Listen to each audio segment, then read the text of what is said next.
মোসাম্মদ সামিরা আক্তার আসেন। আসসালামু আলাইকুম। ওয়ালাইকুম আসসালাম ওয়া রাহমাতুল্লাহ। কেমন আছেন? আলহামদুলিল্লাহ ভালো আছি, আপনি কেমন আছেন? আলহামদুলিল্লাহ ভালো আছি। বসেন। আজকে কি পরীক্ষা? কায়দা মৌখিক। ঠিক করছেন ভালোভাবে? জি। আচ্ছা, তাহলে মধ্যে বদল উদাহরণ সহ বলেন তো সুন্দর করে। মধ্যে বদল হামদার হরকতের সঙ্গে এক আলিফ টানিয়া যে মত পড়া যায় তাহাকে মধ্যে বদল বলে, যেমন আদামা অউতিয়া। আচ্ছা, মধ্যে লিন বলেন উদাহরণ সহ। মধ্যে লিন, লিনের হরফে বামের হরফে ওয়াফ হইলে এক আলিফ টানিয়া পড়িতে হয়, ইহাকে মধ্যে লিন বলে, যেমন আবাওয়াই লারাই।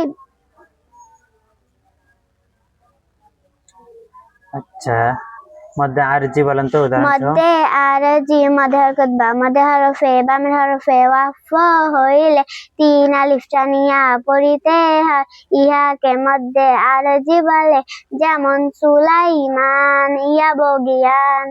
মধ্যে মুনফাসিল বলেন মধ্যে মুনফাসিল, মধ্যে হরকত বা, মধ্যে হরফের উপরে চিহ্ন চিকন বামে হামজা হইলে তিন আলিফ টানিয়া পড়িতে হয়, ইহাকে মধ্যে মুনফাসিল বলে, যেমন ওয়ালা উকসিমু আলা আফওয়াহিহিম।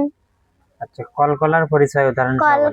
কলকলা হলো পাঁচটি কফ ত বা জিম দাল, এই পাঁচ হরফে জজম হইলে কলকলা করিয়া পড়িতে হয়, বাকি 23 হরফ কলকলা হয় না, যেমন জিম কফ যাব জাকো, জিম কফ যে জিকো, জিম কফ পে জুকো জাকো জিকো জিকো। মাশাআল্লাহ। আচ্ছা ঠিক আছে, যান।